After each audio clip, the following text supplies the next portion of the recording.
राब्ते तो हमेशा रहने चाहिए, हमेशा होने चाहिए कि एक और रास्ता हो। अगर वो रास्ता कायम ना हो जो टेबल वाला रास्ता है तो फिर लॉन्ग मार्च वाला रास्ता है। अवाम बहुत आगे निकल चुकी है, उसको कोई भी नहीं रोक सकेगा। और एक दफ़ा खान साहब कॉल दे दें कि इस डेट पे इस वक्त आपने इस्लामाबाद पहुंचना है, कोई ताकत ही नहीं है जो उनको रोक सके अभी।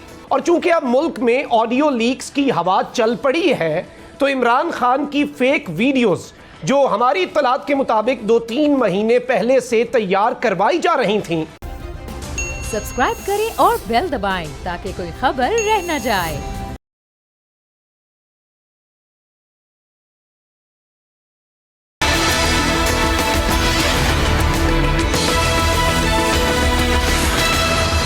बिस्मिल्लाहिर्रहमानिर्रहीम, अस्सलाम वालेकुम ख़वातीन व हज़रात, मैं हूँ मखदूम शहाबुद्दीन और अब बात होगी पाकिस्तान में जारी सियासी अदम इस्तेहकाम की, बात होगी पसे पर्दा कोशिशों की, बात होगी इस सियासी खेल की आखिरी इनिंग्स के आखिरी ओवर की जो कि शुरू हो चुका है। लेकिन सबसे पहले इस हफ्ते की टॉप स्टोरीज।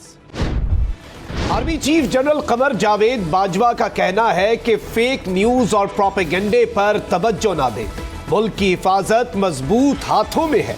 हमेशा अलर्ट रहें और मुल्क के खिलाफ साजिशों को शिकस्त और जवाब देने के लिए तैयार रहें।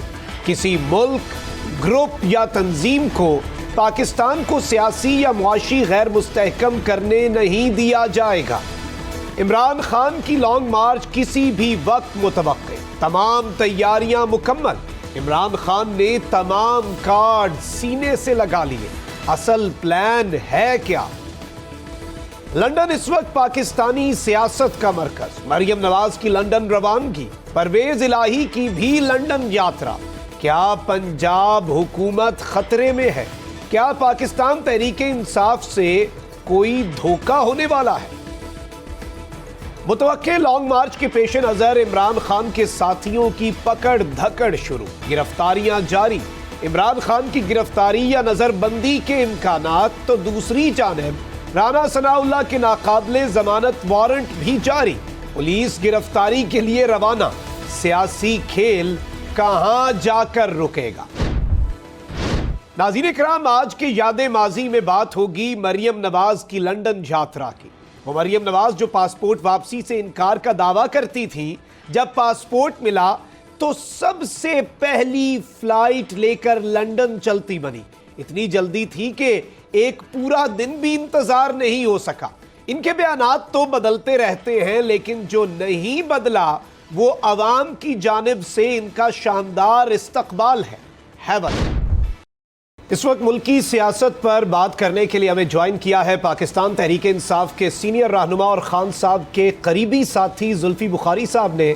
जुल्फी साहब, thank you very much for your time. सबसे पहले तो ये बताइएगा कि हमने देखा कि जैसे जैसे खान साहब लॉन्ग मार्च का तज़किरा करते हैं उनकी मुश्किलात बढ़ना शुरू हो जाती हैं, फिर वो वारंट गिरफ्तारी हो या ज़ेबा चौधरी केस या फिर तोशा खाना और दीगर तमाम तर चीज़ें। इस सब में क्या आप देख भी रहे हैं कि लॉन्ग मार्च होता नज़र आ रहा है या नहीं? वो कहते हैं ना मखदूम साहब कि अभी तो पार्टी शुरू हुई है, तो जो ही ये डेट अनाउंस होगी फिर आप देखेंगे कि ये किन किन इनकी हरकतें क्या हैं और किन किन लेवल तक ये गिरते हैं। देखें, लॉन्ग मार्च तो इनेविटेबल है, वो तो होगा चाहे जो कुछ भी हो। या लॉन्ग मार्च से पहले ये इलेक्शंस अनाउंस करें या लॉन्ग मार्च होगा। तो इसमें दो राय है नहीं, कोई और ऑप्शन इनने कोई छोड़ा नहीं है सिवाय लॉन्ग मार्च के। अच्छा, लॉन्ग मार्च की तैयारियां तो जोरों शोर से जारी हैं, बैकडोर राब्तों और मुलाकातों की चहमगोइयां भी हो रही हैं। तो क्या राब्तों का जो सिलसिला है वो ख़त्म हो चुका है? और अगर ख़त्म हो भी चुका है तो क्या पाकिस्तान तहरीक इंसाफ ने मुक़्तदर हलकों के साथ जो रवाबित हैं उनके दरवाजे अभी भी खुले रखे हुए हैं? देखें, राब्ते की बात मखदूम साहब बड़ा ज़रूरी है ये समझना कि राब्ते जो अभी प्रेसिडेंट अलवी साहब वो कहते हैं ना ऑल आइज़ ऑन हिम इस वक्त हैं, लेकिन राब्ते रहने भी चाहिए, चाहे जो भी आउटकम हो, चाहे जो लॉन्ग मार्च हो, धरना हो, प्रोटेस्ट हो, सिट इन हो, जो कुछ भी हो, लेकिन आप अगर राब्ते तो हमेशा रहते हैं, मतलब ये तो हमारी अपने फ़ौज के साथ अगर राब्ते होंगे ना, अपनी फ़ौज, किसी भारत की फ़ौज तो नहीं है, लेकिन जब आप जंग भी लड़ रहे होते हैं तो राब्ते भी चल रहे होते हैं उन्हीं लोगों के साथ जिनके साथ आप जंग लड़ रहे होते हैं। ये तो यहाँ जंग भी नहीं है, फ़ौज भी अपनी है, चीफ ऑफ आर्मी स्टाफ भी अपना ही है, तो इसमें कौन सी इतनी कोई अलाम कुन बात है कि जी राब्ते हैं। राब्ते तो हमेशा रहने चाहिए, हमेशा होने चाहिए कि एक और रास्ता हो। अगर वो रास्ता कायम ना हो जो टेबल वाला रास्ता है, तो फिर लॉन्ग मार्च वाला रास्ता है। बिल्कुल, राब्ते जो हैं जुल्फी बुखारी भी चाहिए और खुशाइन बात है, और इस्टेब्लिशमेंट एक हकीकत है, बैठना भी चाहिए, बातचीत भी होनी चाहिए और मुल्की मसाइल का हल भी निकलना चाहिए। अब राना सनाउल्लाह साहब जो हैं वो तो इस वक्त बिल्कुल तैयार नज़र आ रहे हैं और इजाफी नफरी भी मंगवा ली गई है। इस्लामाबाद में कंटेनर हर जगह बिल्कुल स्टैंड बाय पोजीशन पर हैं। इस मरतबा कह रहे हैं कि हमने एक नई टेक्नोलॉजी, ड्रोन के ज़रिए हम आंसू गैस के शेल बरसाएंगे, रबर की गोलियां, यहाँ तक के खंदकें खोदने का भी मुबैना तौर पर जो प्लान है वो सामने आ रहा है। तो पाकिस्तान तहरीक इंसाफ इस मरतबा क्या डिफरेंट करेगी, क्योंकि पिछली मरतबा भी बहुत कुछ आपने किया और बहुत सी गलतियाँ भी थी गालिबन पिछले लॉन्ग मार्च में, तो what is going to be different this time? जो जो जो भड़कते हैं वो भरसते नहीं हैं। तो बात ये कि अगर ये चीज़ें लेट्स से फॉर एग्ज़ाम्पल सही भी हों, तो इट शोज़ कि ये कितना डरे हुए हैं कि कितनी आवाम आ रही है, कितने लोग आ रहे हैं। तो ये तो एक किस्म की हमारी वैसे ही एक मॉरल विक्ट्री है, क्योंकि ये डरे हुए हैं, बैकफुट पे हो गए। आप हर किस्म की, मतलब ये लिटरली ऐसे प्लानिंग कर रहे हैं जैसे ये किसी और मुल्क या किसी और के मुल्क के लोगों के साथ ये जंग पे जा रहे हैं। तो लाइक जो खान साहब ने उल्टा कि हम हर चीज़ इस दफ़ा सहने के लिए भी तैयार हैं, जवाब देने के लिए भी तैयार हैं। ज़ाहिरी बात है कि खान साहब ने जितनी इनके पास रिस्पॉन्सिबिलिटी है आवाम की, लोगों की, उन्हें हमेशा बोला है कि हम पुरअमन रखना चाहते हैं। लेकिन इसका ये नहीं मतलब कि हम पीछे होंगे या डरेंगे और आगे नहीं आएंगे। हम बिल्कुल आगे आएंगे, ये हमारी फ़ाइनल कॉल है। और हम उम्मीद करते हैं कि जिनके लिए ये रबर बुलेट्स और ये ड्रोन्स और ये टेयर गैस और ये सारी चीज़ें इस्तेमाल करना चाह रहे हैं, जो इस्तेमाल कर भी रहा होगा वो भी पाकिस्तानी है, जिसके ऊपर कर रहा होगा वो भी पाकिस्तानी है। ये हमने याद रखना है। हमारी दुआ सिर्फ ये है, हमारी कोशिश ये है कि जो चला रहा होगा पाकिस्तानी, उसका ज़मीर उस दिन जाग जाए। और उम्मीद है कि इंशाल्लाह जब वो अवाम का समंदर देखेगा तो उनका ज़मीर जागेगा। अच्छा जुल्फी बुखारी साहब, यहाँ पे ये बताइएगा कि खान साहब ने कहा है कि जो मेरा प्लान है वो प्लान मैंने शाह महमूद कुरैशी से भी शेयर नहीं किया। आप बहुत करीबी साथी समझे जाते हैं खान साहब के, ऑल्दो खान साहब ने कार्ड्स तो सारे सीने से लगाए हुए हैं, लेकिन कुछ शेयर किया है खान साहब ने आपके साथ? नहीं, मुझे भी नहीं पता कि क्या होना जा रहा है, लेकिन मुझे ये पता है कि बहुत बड़ा मार्च होगा, बहुत तादाद में लोग निकलेंगे और बड़ी हमारी पर्टिकुलर प्लानिंग है हर डिस्ट्रिक्ट की, हर एरिया की, हर इंसान कितने लोग लेके जा रहे हैं, उन लोगों की ज़िम्मेदारी लेना। तो बड़े डिटेल लॉजिस्टिकली पूरी खान साहब की टीम जा रही है, हम सब जा रहे हैं। तो इंशाल्लाह इसमें प्लानिंग बहुत बेहतर होगी। जो फाइनलिटी है, जो इसके डेट्स हैं, वो सिर्फ खान साहब को पता है। तो खान साहब ने सारे कार्ड्स जो हैं वो अपने सीने से लगा रखे हैं, लेकिन तमाम ऑप्शंस तैयार हैं, plan A, plan B, plan C, और हर तरह की सिचुएशन से निपटने की तैयारी है पीटीआई की। ये बताइएगा कि इमरान खान साहब ने कहा है कि किसी सूरत हमने पार्लिमान में वापस नहीं जाना, तो क्या पार्लिमान से बाहर रहकर भी अवाम की जंग लड़ी जा सकेगी? क्योंकि हुकूमत का तो कोई इलेक्शन का इरादा नज़र नहीं आ रहा, तो क्या अल्टीमेटली आपको पार्लियामेंट में वापस जाना पड़ेगा? क्या ये ऑप्शन अभी भी ज़ेरे गौर है? नहीं, असेंबली का जाना बिल्कुल ऑन द टेबल नहीं है। ये थोड़ी सी मीडिया ने गलत फहमी फैलाई थी, क्योंकि हमने एप्लीकेशन दी थी कि स्पीकर के सामने जो शरी मज़ारी साहिबा और बाकियों ने दी थी, वो सिर्फ इसलिए था क्योंकि 123 पार्लियामेंटेरियंस ने इस्तीफ़ा दिया था। तो 123 को बुलाना चाहिए अगर स्पीकर बुला रहे। ये नहीं होना चाहिए कि आप 4-5 करके छोटे ग्रुप्स में बुलाना चाहिए। तो उसकी एप्लीकेशन उस चीज़ की थी जो मिस इंटरप्रेटेड हुई थी मीडिया के अंदर। लेकिन वापस असेंबली में जाना बिल्कुल ऑन द कार्ड्स नहीं है। As far as they are not ready to leave, they are never ready to leave. तो इसमें तो चाहे जो भी हो मुल्क का तो उनको परवाह नहीं है, चाहे जो भी हो, they will never just leave. तो हमेशा जब भी ये गए हैं धक्के मार के ही निकाले गए हैं, ऐसे तो कभी भी इनमें से कोई भी नहीं गया।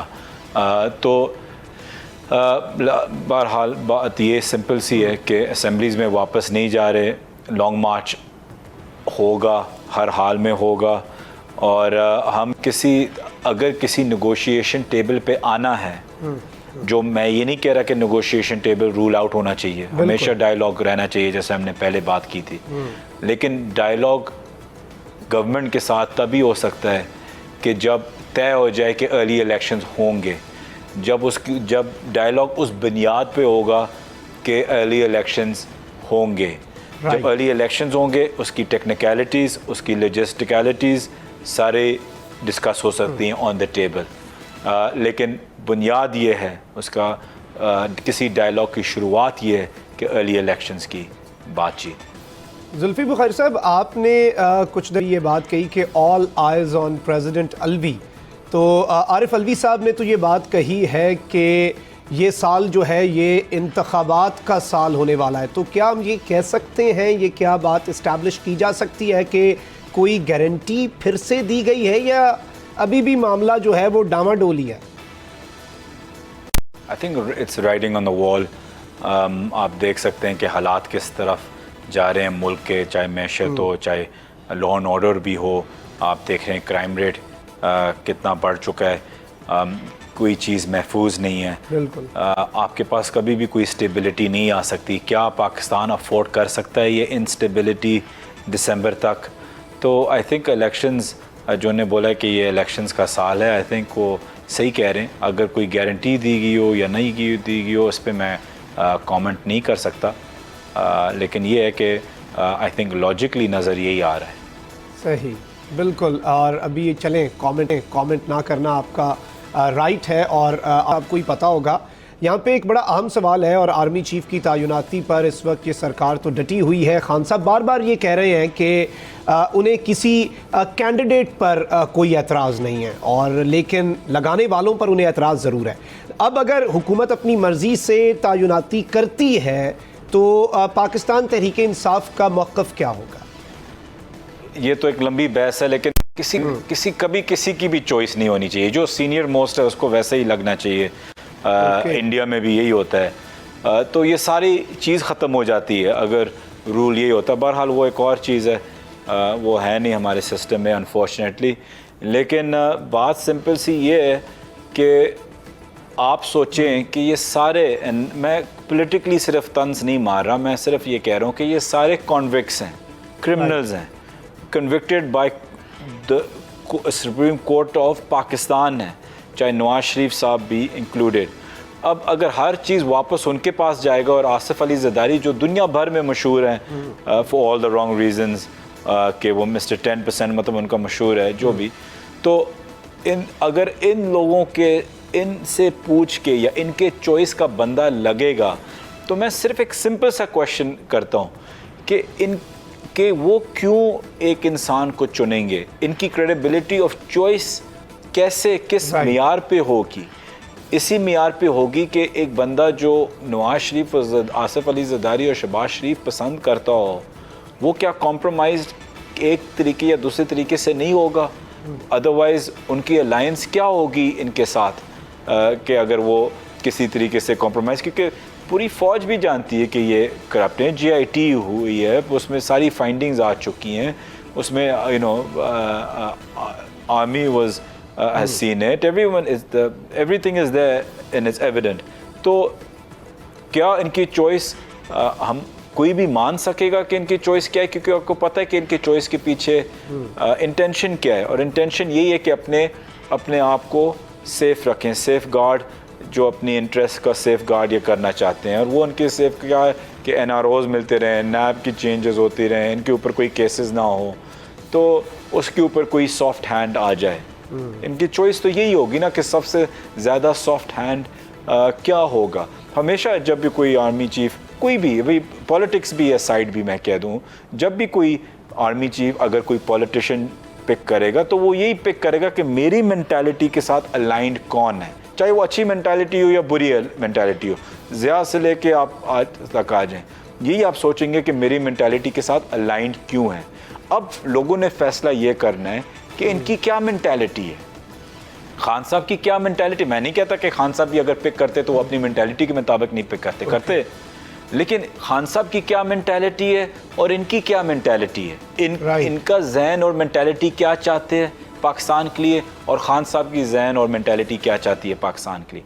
फ़र्क सिर्फ इतना है। तो अगर इनकी मेंटालिटी पे जाएंगे तो फिर अल्लाह हाफिज़ होगा। Very important point. और यहाँ पे जुल्फ़ी इमरान खान साहब के गिर्द तो घेरा तंग होता जा रहा है। शहबाज गिल के सेटेलाइट फ़ोन के हवाले से भी गुज़श्ता रोज़ ये ख़बर आई कि वो इमरान खान साहब पर डाला जा रहा है, और इमरान खान के ख़िलाफ़ भी जो साइफ़र की तहक़ीक़ात है, आर्टिकल 6 की तैयारी काबीना जो है वो कर रही है। और अगर इमरान खान पर यह कार्रवाई होती है और जनरल मुशर्रफ तर्ज की कार्रवाई कर दी जाती है, गिरफ्तारी कर दी जाती है या फिर नज़रबंद कर दिया जाता है, तो पीटीआई क्या करेगी इस सूरत हाल में? देखें, अगर ये आर्टिकल उन पे लगाएं तो ये मुझे बताएं इसकी क्रेडिबिलिटी क्या है जब उस कमेटी का चेयरमैन राना सनाउल्लाह है। मतलब क्या उसकी जो पूरी दुनिया लिटरली या पूरा पाकिस्तान तो यही मानता है ना कि अगर आप उसको टेररिस्ट नहीं मानते तो आप उसको एक क्रिमिनल मानते हैं। मतलब है कि लोग कई दफ़ा मुझे कहते हैं कि दहशतगर्द ना बोलें, वो दहशतगर्द नहीं है, वो सिर्फ एक कातिल है और क्रिमिनल है। ठीक है, अगर that makes you feel better, तो अगर उसका चेयरमैन ही राना सनाउल्लाह हो, जो हम कह रहे हैं कि साइफ़र की हमें कोई इशू नहीं है साइफ़र का, हम तो अभी भी कहते हैं कि आप ले आएँ साइफ़र टीवी पे डालें, एक तरफ इमरान खान को डालें, एक तरफ शहबाज शरीफ को डालें और साइफ़र बीच में रखें। हमें तो कोई इतराज़ नहीं, इतराज़ तो उनको है। लेकिन अगर ये हम चाहते, अगर ये इनकी इंक्वायरी है कि इनके सारे बन जाएं लोग एक कमेटी के हेड, कमेटी के अंदर और हेड करें राना सनाउल्लाह हिमसेल्फ, तो किस किस्म की कमेटी बनेगी? तो जो भी ये खान साहब पे लगाने की कोशिश करेंगे उसकी कोई क्रेडिबिलिटी नहीं होगी। मसला ये है कि ये जो मर्ज़ी लगाएं, जनरल मुशर्रफ के पास अवाम की सपोर्ट नहीं थी। जब वो वापस आए वो वाज़े तौर पे एयरपोर्ट पे नज़र आ गया था। मसला सिर्फ इनको ये आ रहा है कि पाकिस्तान की हिस्ट्री में किसी के पास ऐसी अवाम की सपोर्ट नहीं है जो इमरान खान के पास है। मसला सिर्फ ये है, वरना अब तक तो आपकी बात बिल्कुल सही है। वो जेल में क्या खुदा ना खास्ता क्या क्या कर जाते खान साहब के ऊपर, लेकिन उनको पता है कि अवाम की ताकत है और कोई चीज़ मान भी नहीं रहा। इन्हें हर चीज़ कोशिश की है और जो ये करते हैं इनको उल्टा पड़ता है। लीक करते हैं साइफ़र के ऊपर, वो खान साहब के फेवर में चली जाती है क्योंकि खान साहब साइफ़र की तफसील ज़ाहिर कर रहे होते हैं। तो हर चीज़ इनके अगेंस्ट जा रही है और हमारे फेवर में जा रही है। बिल्कुल। और इन जितनी कार्रवाइयाँ उन पर कोई ट्रस्ट भी नहीं करेगा, क्रेडिबिलिटी नहीं होगी। वो शेर भी है ना, बने अहले हवस मुद्दई भी मुनसिफ भी, किसे वकील करें किससे मुनसफी चाहें। जुल्फ़ी बुखारी साहब हमारे साथ रहिएगा, गुफ्तगू के सिलसिले को आगे बढ़ाते हैं एक ब्रेक के बाद।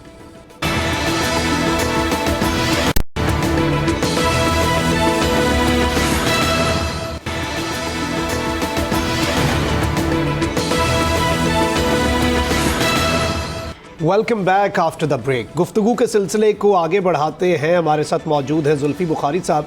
जुल्फ़ी साहब, ये बताइएगा कि आपने ये तो कह दिया ब्रेक पे जाने से पहले कि लॉन्ग मार्च में हर ऑप्शन के लिए तैयार है, और इस मरतबा जो फेवर आपको मिलेगी गालिबन वो यही होगी कि पंजाब में भी आपकी गवर्नमेंट है इस मरतबा, पिछली मरतबा नहीं थी। लेकिन जो वफाकी हुकूमत है, अगर वो गवर्नर रूल लगाती है या उसकी अगर कोई पॉसिबिलिटी है, तो उस सिचुएशन में आप क्या करेंगे? Are you ready for everything? Shah भाई, we are ready for everything. पहली चीज़, जो कुछ ये कर लें वी आर रेडी। लेकिन आई थिंक इसमें कानून, जो मैंने 2-3 वकीलों से भी पूछा है और चेक किया, जो गुफ्तगू विद इन द पार्टी हुई है, तो वो लगा नहीं सकते। प्रेसिडेंट के पास भी आती है गवर्नर रूल लगाने के लिए, उसका टाइम पीरियड बहुत छोटा होता है। और दूसरी चीज़ ये कि अवाम हर बंदे के हाथ के बाहर है। खान साहब ने पिछली दफ़ा यू टर्न अपना लॉन्ग मार्च में इसलिए किया, सिर्फ़ और सिर्फ इसलिए क्योंकि उनको पता है कि एक दफ़ा अवाम आगे चली गई तो उनको रोकना इम्पॉसिबल हो जाएगा। तो ये यू टर्न लोगों के बेनिफिट में था, जानी हिफाजत की वजह से। तो अवाम बहुत आगे निकल चुकी है, उसको कोई भी नहीं रोक सकेगा। और एक दफ़ा खान साहब कॉल दे दें कि इस डेट पे इस वक्त आपने इस्लामाबाद पहुंचना है, कोई ताकत ही नहीं है जो उनको रोक सके अभी, स्पेशली जो जिस तादाद में अवाम निकलेगी। अच्छा, कुछ मईशत कर लेते हैं। मुल्क जो है वो डार्क इकनॉमिक्स में वापस आ चुका है और अब आर्टिफिशियल तरीके से कहा यह जा रहा है और एतराज़ भी ये हो रहा है कि सब कुछ कंट्रोल करने की कोशिश की जा रही है, लेकिन पब्लिक में तो ये परसेप्शन बनाई जा रही है कि अब सब कुछ ठीक होने जा रहा है, सब अच्छा हो रहा है। और इससे ये भी अखज़ किया जा सकता है कि ज़ाहिर बात है they are here to stay, वो अपनी टर्म पूरी करेंगे। तो ये डार्क इकनॉमिक्स इस वक्त मुल्क को कहाँ पर लेकर जाएगी? देखिए, मैंने तो पहले भी इंटरव्यू में बोल दिया था, आई थिंक बोल पे ही था कि मैंने बोला वॉच द रुपी।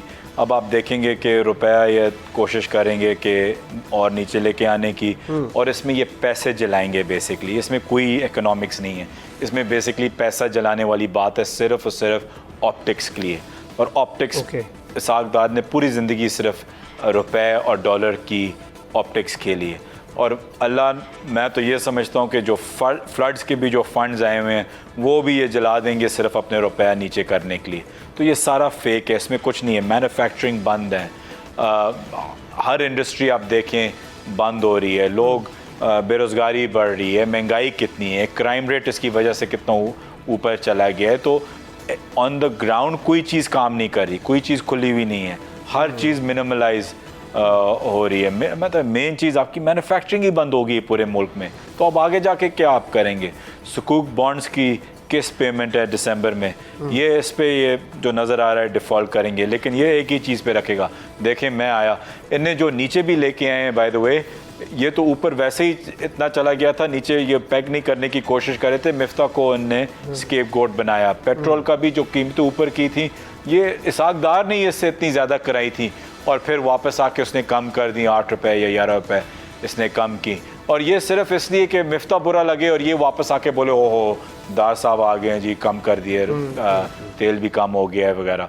तो ये तो उसने कराया है सारा पहले से ही। और बली का बकरा तो बना मिफ्ता इस्माइल। अब लंदन जो है एक मरतबा फिर बहुत आम हो चुका है। मरीम नवाज शरीफ साहिबा तो बड़ी फुर्ती में, बड़ी तेज़ी में लंदन गई हैं।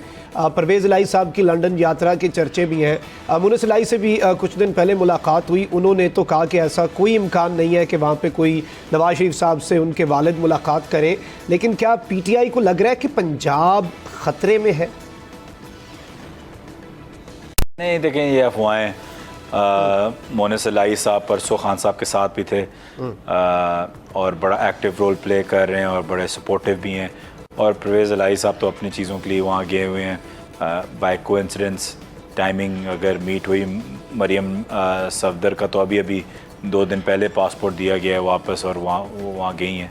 तो ऐसा पंजाब तो कोई ख़तरे में नहीं है। कोशिश और ख्वाहिश इनकी बहुत होगी, लेकिन इसमें हकीकत कोई नहीं है।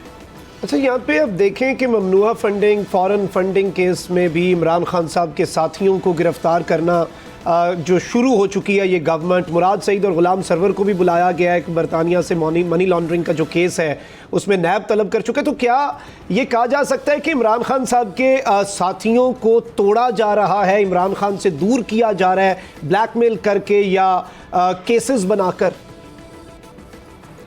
मुराद सईद का कोई मोराल वो कोई तोड़ सकता है? हाँ, ठीक है, तो वो उसको ना ही छेड़े तो उनके लिए बेहतर होगा। जहाँ तक सरवर खान साहब की बात है, सबसे हमारे पुराने मंजे हुए सियासतदान हैं, खान साहब के साथ कब से हैं, और सबको पता है कि एक बहुत ही जो इलेक्टेबल हैं, और तो एक बहुत ही बड़ी चॉइस होती है हर पार्टी के लिए। तो उन पे कौन से प्रेशर्स अब तक नहीं आ चुके होंगे जो उन्हें बर्दाश्त नहीं किए कि अब जाके वो टूटेंगे। कुछ सैलाब की बात भी कर लें, क्योंकि पूरा मुल्क जो है वो अभी तक सैलाब के असरात से बाहर नहीं आ सका। सैलाब की तबाहकारियाँ भी जारी हैं, और इस वक्त जो सरकार है, बिलखुसूस अगर वफाकी हुकूमत की बात की जाए और सिंध हुकूमत, तो फिर ज़ाहिर बात है कि वहाँ पर क्या मामलात चल रहे हैं वो भी सबके सामने है। तो इस सब के ऊपर अभी पीटीआई की क्या स्ट्रैटेजी है? देखें, इनके पास कोई शर्म नहीं है, इनको बिल्कुल परवाह नहीं है कि लोग सैलाब में उनके सूरत हाल क्या है, या वो मर रहे हैं या क्या उनके साथ हो रहा है, उनकी फैमिलीज़ के साथ। अगर ये देखें कि 1 रुपया भी किसी गरीब से ये छीन सकते हैं टेंट के ज़रिए या किसी और चीज़ को बेचने के ज़रिए, इनको कोई शर्म नहीं आएगी। इस गलत फहमी में हमें रहना नहीं चाहिए। जो इनने सिंध का हाल किया है ये अभी वाज़े तौर पे सामने आ चुका है कि सिंध का क्या हाल हुआ है, और फ्लड्स में सबसे ज़्यादा एक्सपोज भी यही हुए हैं। लेकिन इनसे कोई उम्मीद नहीं रखनी चाहिए कि ये कभी भी कोई इंसानियत दिखा सकेंगे, वरना सिंध का हाल ये नहीं होता। जुल्फ़िकार अली भुट्टो से लेके बेनज़ीर भुट्टो साहिबा तक, आसिफ अली ज़रदारी, अभी बिलावल भुट्टो, कब से ये लड़काना में इनकी हुकूमत है सिंध में, और लड़काना से कब से ये इलेक्टेड आ रहे हैं। आपने हाल देखा है इनकी अपने कंस्टिट्यूंसी का, मतलब इससे बड़ी मिसाल क्या हो सकती है। हम अपनी कंस्टिट्यूंसी में 3 महीने कोई काम ना कराएं तो लोग गले पड़ जाते हैं। इनने पता नहीं 30 साल 40 साल इनने गुजारे हैं कोई काम नहीं करते हुए, बल्कि हर साल और बदतर हाल होता है इनकी कंस्टिट्यूंसी का। लड़काना आप जाके देखें, आप गूगल सिर्फ कर लें तस्वीरें रात को, कोई भी जो ये शो देख रहा हो, आप देखें कि इन्हें किस तरीके से वो हाल रखे। मुझे याद आता है एक पुरानी अमिताभ बच्चन की मूवी थी अग्निपथ, उसमें वो उस जगह को लोग को नशा पे डाल देता था, कोई वहाँ कारोबार नहीं होता, बिल्कुल बैरन लैंड बन गया था जो एक अच्छा आइलैंड था बेसिकली, क्योंकि वहाँ खौफ के एलिमेंट से रहें। और वो जो बंदा था वहाँ का जो डॉन था, उससे बस अगर वो चंदे में जो कुछ दे दे या किसी का कत्ल करके उसको थोड़े से पैसे दे दे, ये कर दे, तो सूरत हाल उसकी वहाँ चलती थी। एग्जैक्टली वही हाल है लड़काना का और मेजॉरिटी सिंध का। लेकिन ख़ास तौर पे जहाँ से आपके पास 3-4 वज़ीर आज़म आ चुके हैं, आप कैसे जस्टिफाई कर सकते हैं? बिलावल एक पढ़ा लिखा लड़का कैसे जस्टिफाई कर सकता है कि इसके हल्के का बाप दादा से आते हुए ये हाल है? मतलब आप जस्टिफाई नहीं कर सकते। जो बंदा अपने हल्के का, अपने लोगों का, जो इनको MNA बनाते हैं असेंबली के लिए, जो उनका ख्याल नहीं रख सके, वो पाकिस्तान का क्या ख्याल रखेगा बाकी पाकिस्तान का? बहुत जुल्फी बुखारी साहब फॉर ज्वाइनिंग अस। यहाँ पे वक्त हुआ एक ब्रेक का, और ब्रेक के बाद पोस्टमार्टम।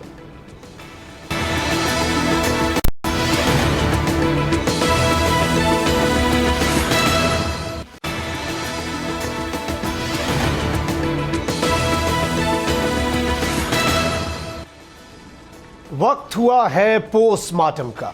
नाज़रीन किराम, इस वक्त मुल्क में एक हैकर और उसकी तरफ से रिलीज की गई ऑडियो लीक्स का चर्चा है, लेकिन आज के पोस्टमार्टम में एक और घिनौने मंसूबे पर से पर्दा हटाना है। ऑडियो लीक्स की आड़ में इमरान खान की नाजेबा वीडियोस जो डीप फेक के जरिए तैयार की जा रही हैं और किसी भी वक्त मार्केट में आ सकती हैं। इन वीडियोस का इंदिया और कोई नहीं बल्कि पाकिस्तान के वजीर दाखिला नेशनल मीडिया पर बैठकर दे चुके हैं। आज पोस्टमार्टम करना है कि ये डीप फेक आखिर है क्या, और उस मुबैना हैकर की आड़ में अब कौन सा गंदा खेल खेला जाएगा। नाज़रीन किराम, इस सारे मामले पर बात करनी है, लेकिन पहले जरा ऑडियो लीक्स का जायजा लेते हैं।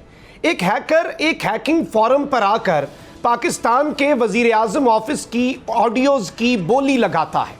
ये वाकया 20 अगस्त का है।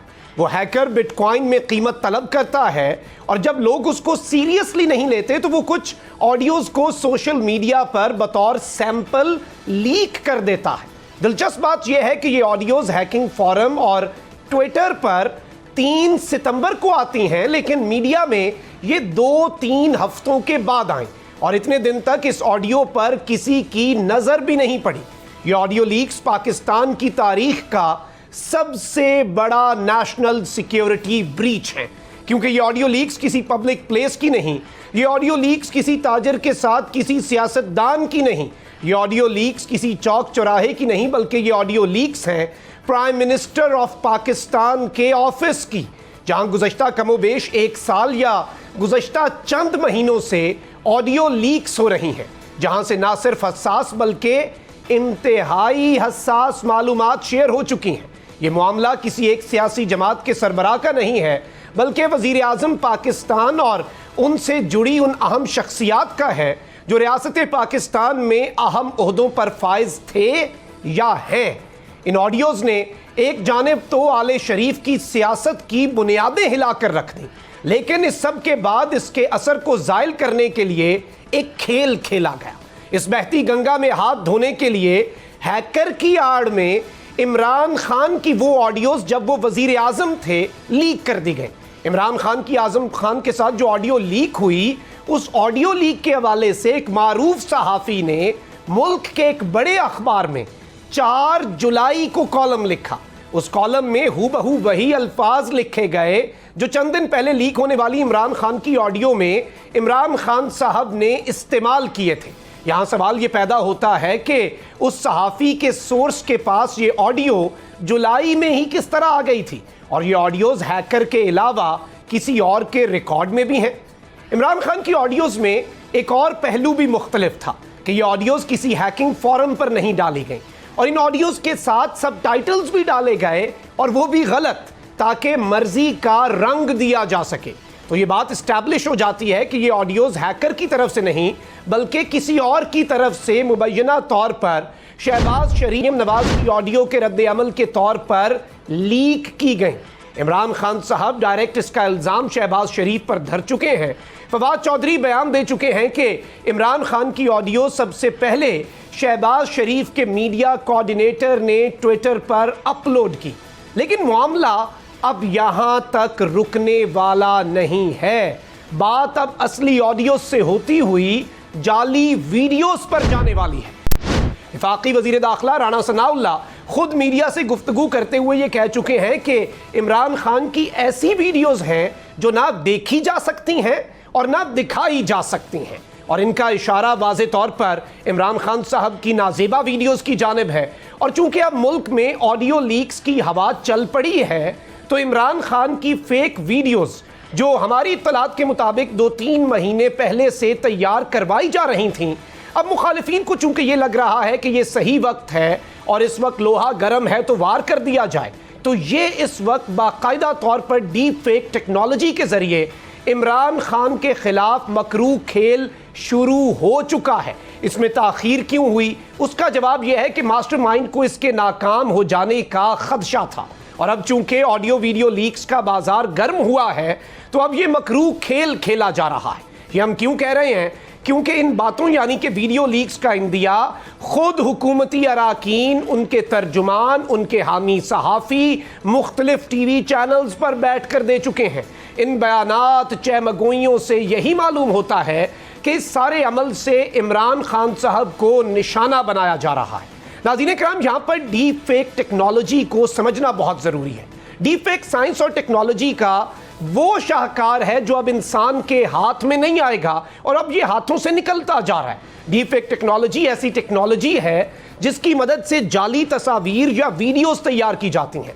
पहले आपको पता होगा कि जाली तस्वीर तैयार करने के लिए फ़ोटोशॉप से काम लिया जाता था और उसकी जालसाजी को पकड़ना काफ़ी आसान होता था। इसके बरक्स डीप फेक टेक्नोलॉजी से तैयार की गई तस्वीर और वीडियोस किसी इंसान के हाथ की नहीं बल्कि मसनूई ज़हानत यानी कि आर्टिफिशियल इंटेलिजेंस के ज़रिए कंप्यूटर तैयार करता है। डीप फेक तैयार करने वाले सॉफ्टवेयर्स को जितनी ज़्यादा मालूमात दी जाएंगी, बनने वाली तस्वीर और वीडियोस उतनी ही ज़्यादा हकीकी लगेंगी। कई कंपनियां इस टेक्नोलॉजी का तिजारती पैमाने पर भी इस्तेमाल कर रही हैं, मसलन ख़बरें पढ़ने में, अपने मुलाजमीन को मुख्तलिफ ज़ुबानों में ट्रेनिंग्स देने के लिए, और इस तरह की बेशतर मिसालें हैं। लेकिन इस टेक्नोलॉजी में फ़ेक यानी जाली का लफ्ज़ क्यों इस्तेमाल किया जाता है? वो इसलिए क्योंकि इसका ज़्यादातर इस्तेमाल अब गलत अंदाज में होना है, और इस टेक्नोलॉजी से पूरी दुनिया में मारूफ शख्सियात की फेक वीडियोस इस अंदाज में तैयार की जा रही हैं कि शायद उन्हें खुद भी देखकर धोखा हो जाए कि कहीं ये मैं तो नहीं हूं। इसमें जो टेक्नोलॉजी इस्तेमाल की जाती है उसे जनरेटिव एडवर्सरियल नेटवर्क कहा जाता है, या फिर उर्फ़े आम में इसे GAN का लफ्ज़ इस्तेमाल करके मेंशन किया जाता है। आप किसी इंसान के चेहरे की तासुरात तक की नकल तैयार कर सकते हैं, और इसे बिल्कुल भी पकड़ना इस वक्त टेक्नोलॉजी के हाथ में नहीं रहा, क्योंकि आर्टिफिशियल इंटेलिजेंस जितनी जदीद हो चुकी है वो इसे बना तो सकती है, लेकिन अभी तक इसका कोई तोड़ तलाश नहीं किया जा सका। अब बात करते हैं इसके इस्तेमाल की, तो कोई आम बंदा ये काम भी नहीं कर सकता। बल्कि वीडियो में मौजूद इंसान को नया चेहरा एक ऐसा इंसान ही दे सकता है जो आर्टिफिशियल इंटेलिजेंस का एक्सपर्ट हो। फेस ऐप नामी एक ऐप थी जो कुछ अरसा पहले इस तरह मंजर आम पर आई और ये इसका एक नमूना भी था, लेकिन ये टेक्नोलॉजी इससे कहीं ज़्यादा है क्योंकि मशीन्स अब समझ चुकी हैं कि इंसान कैसे करता है। अब ज़रा बराक ओबामा का ये एक छोटा सा क्लिप है, ज़रा ये देखें कि इसमें साबिक अमरीकी सदर क्या गुफ्तगू कर रहे हैं। नाज़रीन इकराम, आपको लग रहा होगा कि ये बातें बराक ओबामा की हैं, शायद उन्हें भी थोड़ी देर के लिए ये गुमान जाए कि इस वीडियो के अंदर वही बात कर रहे हैं, लेकिन अब एक और वीडियो आपको दिखाते हैं कि किस तरह से ये तमाम तर बातें एक और शख्स कर रहा है और मशीन वही बातें बराक ओबामा से कहलवा रही है। Have a look. नाज़रीन इकराम, अब देखना यह है कि पाकिस्तान की सियासत में इस डीप फेक टेक्नोलॉजी का इस्तेमाल क्या गंद घोलता है और आने वाले दिनों में इमरान खान साहब की फेक ऑडियो से ये मामला बहुत आगे बढ़ने वाला है। ज़राए भी इस जानिब इशारा कर रहे हैं, हुकूमती वुज़रा बहुत धड़ल्ले से इसका इंदिया दे चुके हैं और अब ये डीप फेक टेक्नोलॉजी हमने तो आज के पोस्टमार्टम में आपको पहले ही दिखा दी है ताकि आइंदा अगर ऐसा कुछ हो तो आपको पहले से पता हो कि वारदात आखिर डाली क्या गई है। मखदूम साहब को इजाज़त दीजिए, आपसे मुलाकात होगी अगले प्रोग्राम में। पाकिस्तान जिंदाबाद।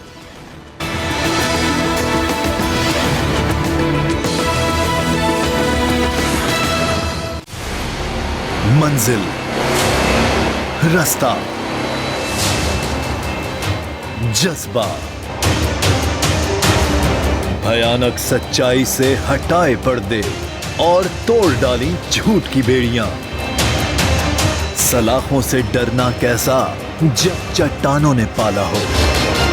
इमरान खान बोल के साथ जुम्मे से इतवार रात 10 बजे सिर्फ बोल न्यूज पर। सबसे ज्यादा व्यूज, सबसे ज्यादा रील्स और सबसे ज्यादा रेटिंग के साथ बोल अब भी नंबर 1 पोजीशन पर बरकरार। अगर आपको ये वीडियो पसंद आई है तो सब्सक्राइब करें और बेल आइकन पर लाजमी क्लिक करें। सब्सक्राइब करें और बेल दबाएं ताकि कोई खबर रह न जाए।